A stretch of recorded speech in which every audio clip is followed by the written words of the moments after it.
Привет, друзья! Добро пожаловать на наш канал, где мы погружаемся в самые захватывающие загадки истории. Сегодня мы отправимся в увлекательное путешествие по следам древних текстов, которые до сих пор хранят тайны исчезнувших цивилизаций. Эти нерасшифрованные письмена словно замки без ключей, и за каждым из них скрываются истории, которые могут перевернуть наше понимание прошлого. Почему эти тексты так сложно расшифровать? Какие секреты они могут раскрыть? И как современные технологии, такие как искусственный интеллект, помогают нам приблизиться к разгадке? Приготовьтесь, это будет длинное, но невероятно увлекательное путешествие. Введение. Почему древние тексты так важны? Представьте себе, вы находите книгу, написанную на языке, которого никто не понимает. Ее страницы покрыты странными символами, а рядом рисунки, которые намекают на что-то важное, но не дают ясных ответов. Именно так выглядят нерасшифрованные тексты древних цивилизаций. Эти письмена — не просто набор знаков, это голоса людей, живших тысячи лет назад. Они рассказывают о их культуре, религии, экономике, даже о повседневной жизни. Но без перевода они остаются немым свидетельством прошлого. Расшифровка таких текстов может изменить наше представление об истории. Возьмем, к примеру, Розетский камень. Найденный в 1799 году, он содержал один и тот же текст на 3 языках – греческом, дематическом и египетских иероглифах. Именно этот артефакт стал ключом к пониманию иероглифов, открыв перед учеными мир Древнего Египта. Но что, если у нас нет такого ключа? Сегодня мы поговорим о 10 загадочных текстах, которые бросают вызов лингвистам, археологам и даже искусственному интеллекту. И начнем с, возможно, самой знаменитой загадки – рукописи Войнича. Рукопись Войнича. Самая загадочная книга в мире. Рукопись Войнича – это без преувеличения легенда. Этот манускрипт XV века, названный в честь антиквара Вильфрида Войнича, который приобрел его в 1912 году, состоит из 240 страниц, покрытых странными символами и причудливыми иллюстрациями. Растения, которых не существует в природе, астрономические диаграммы, похожие на карты неведомых миров, и фигуры людей в загадочных сценах – все это делает рукопись уникальной. Но главное – текст. Он написан на языке, которого никто не может идентифицировать. Радиоуглеродный анализ показал, что пергамент датируется началом XV века, то есть эпохой раннего Возрождения. Но кто написал эту книгу и зачем? Ученые выдвигают разные гипотезы. Одни считают, что это зашифрованный текст на каком-то известном языке, возможно, латыни или староитальянском. Другие предполагают, что это искусственный язык, созданный для секретной переписки. А есть и те, кто уверен, рукопись — это мистификация, созданная, чтобы одурачить любопытных. Почему же расшифровать ее так сложно? Во-первых, у нас нет аналога Розетского камня, текста, который связал бы войничский язык с известным. Во-вторых, структура текста необычна. Слова повторяются, но не следуют привычным лингвистическим законам. Например, анализ показывает, что текст имеет низкую энтропию. Он слишком упорядочен для естественного языка, но слишком сложен для простой подделки. В-третьих, иллюстрации. Они кажутся связанными с текстом, но их смысл ускользает. Растения напоминают реальные, но не совпадают ни с одним видом. Звездные карты не соответствуют известным созвездиям. Современные технологии дают надежду. Искусственный интеллект, обученный на анализе языков, недавно выявил в тексте повторяющиеся паттерны, которые могут указывать на структуру предложений. Некоторые исследователи даже обнаружили скрытые слои текста с помощью ультрафиолетового света. Но пока ни одна теория не подтверждена. Может, это алхимический трактат, или дневник мага, или просто шутка гениального средневекового тролля. Линейное письмо А. Голос минойской цивилизации. Перенесемся на Крит, в сердце минойской цивилизации, которая процветала с 1800 по 1450 годы до нашей эры. Минойцы оставили нам великолепные дворцы, фрески и линейное письмо, систему письма, которая до сих пор не расшифрована. Это логограмма-слоговое письмо, то есть оно сочетает символы для слов и звуков. Надписи линейного. А находят на глиняных табличках, печатях и сосудах, но их мало, всего около 1500 фрагментов. Почему мы не можем их прочитать? Во-первых, линейное А не связано напрямую с линейным письмом Б, которое было расшифровано в 1950-х годах Майклом Вентрисом. Линейное «Б» использовалось для записи микенского греческого языка, но язык линейного «А» остается неизвестным. Некоторые ученые предполагают, что это был минойский язык, возможно, не индоевропейский. Во-вторых, надписи короткие. Часто это списки товаров или имена. Без длинных текстов сложно понять грамматику или словарь. Интересно, что линейное «А» содержит дробные математические знаки, что указывает на развитую систему учета. Это говорит о том, что минойцы были не только художниками, но и искусными администраторами. Сейчас исследователи создают онлайн-базы данных, чтобы систематизировать все надписи, и используют искусственный интеллект для поиска связей между линейным «А» и «Б».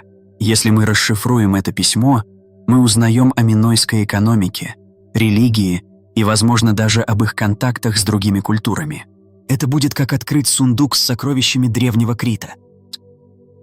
Письменность долины Инда. Загадка древней Индии. Теперь отправимся в долину реки Инд, где около 2600 по 1900 годы до нашей эры процветала одна из самых загадочных цивилизаций. Их письменность, самая ранняя на индийском субконтиненте, состоит из коротких надписей на печатях, табличках и керамике.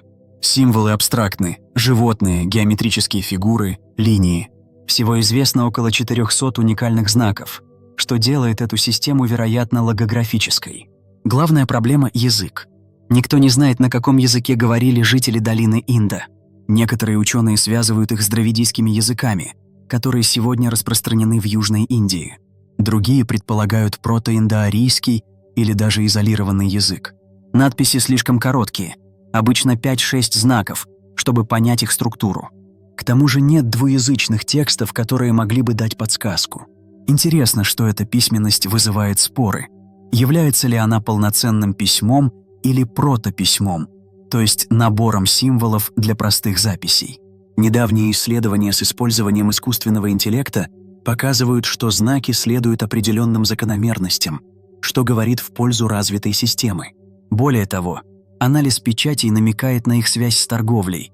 Возможно, это были паспорта или этикетки для товаров. Расшифровка письменности Инда – это не только академический вызов. Она может раскрыть, как жили люди одной из первых городских цивилизаций, как они торговали с Месопотамией и какие идеи передавали. За разгадку даже обещан $1 миллион, но пока приз остается невостребованным. Может, ключ лежит в связи с дравидийскими языками? Это открывает захватывающую перспективу. Письменность Инда может быть мостом к пониманию древних корней языков Южной Азии. Диск Фестуса – молитва или игра. Вернемся на Крит, к еще одному артефакту – диску Фестуса, найденному в 1908 году. Этот круглый глиняный диск, датируемый 1700-1600 годами до нашей эры, покрыт 242 отпечатанными символами, разделенными на 45 уникальных знаков. Они расположены по спирали, и это, возможно, древнейший пример печатного текста. Символы явно штамповались, а не вырезались. Диск уникален. У нас нет ничего похожего, чтобы сравнить. Мы даже не знаем, в какую сторону его читать – из центра или к краю. Надписи короткие, что усложняет анализ. Теории о содержании варьируются. Это может быть религиозный текст, календарь, инструкция к игре или даже шифр. В 2024 году доктор Гаррет Оуэнс заявил, что на 99% расшифровал диск, предположив, что это молитва богини-матери. Но научное сообщество встретило его слова скептически. Без независимых доказательств это лишь гипотеза. Что делает диск Фестуса таким интригующим? Его уникальность намекает на особую роль в минойской культуре. Возможно, это был ритуальный объект или символ власти. Но есть и сомнения в его подлинности. Некоторые считают диск подделкой XIX века. Если он настоящий, его расшифровка может открыть новую главу в истории минойцев. Если нет, это все равно гениальная загадка, которая заставляет нас думать. Ронга-Ронга. Письмо острова Пасхи. Теперь перенесемся на остров Пасхи, где народ Рапануи создал письменность Ронга-Ронга. Это иероглифы, вырезанные на деревянных табличках с изображениями птиц, рыб, людей и абстрактных фигур.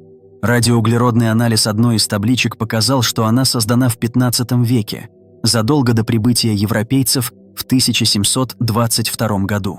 Это делает ронга-ронга, возможно, независимо изобретенной письменностью, редким случаем в истории. Почему мы не можем ее расшифровать? Во-первых, культурная катастрофа. В XIX веке Рапануи пострадали от набегов работорговцев и эпидемий, что уничтожило их знания о письме. Сохранилось всего 26 табличек, и никто не знает, как их читать. Во-вторых, знаки сложны. Их около 600, и они могут быть логографическими или слоговыми. Некоторые исследователи считают, что ронга-ронга записывает генеалогии или мифы, но доказательств мало. Недавние открытия дают надежду. Ученые обнаружили, что некоторые знаки повторяются в определенном порядке, что указывает на структуру текста. Если ронга-ронга действительно независимое изобретение, его расшифровка перевернет наши представления о том, как письменность возникала в изолированных культурах. Это также напомнит нам, как уязвимы знания коренных народов перед лицом колонизации. Протоэламская письменность. Месопотамский пазл. В Месопотамии около 3000 лет до нашей эры использовалась протоэламская письменность, предшественница эламского письма. Это логографическая система с более чем 1000 знаков, записывающая эламский язык, который не имеет близких родственников.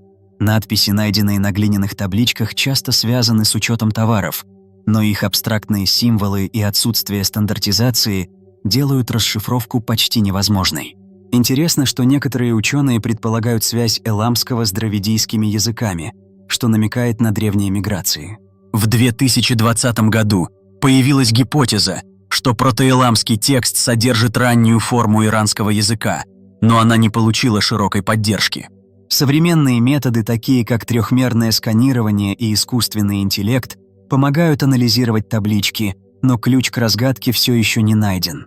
Если мы расшифруем протоэламский, мы узнаем больше о торговле, политике и культуре одного из древнейших государств мира. Письменность ольмеков. Загадка Мезоамерики. Ольмеки, жившие в Мезоамерике около 1200-400 годов до нашей эры, считаются материнской культурой региона. Их глифы, найденные на таких артефактах, как каскадный блок, могут быть древнейшей письменностью западного полушария.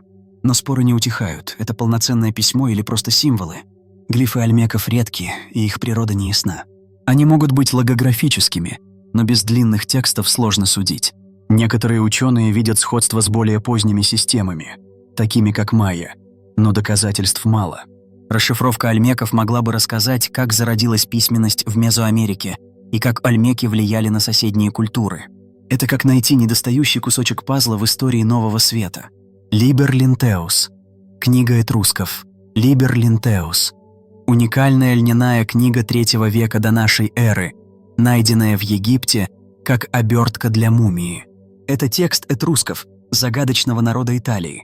Книга содержит ритуальный календарь, но этрусский язык, изолированный и не связанный с индоевропейскими, почти не изучен.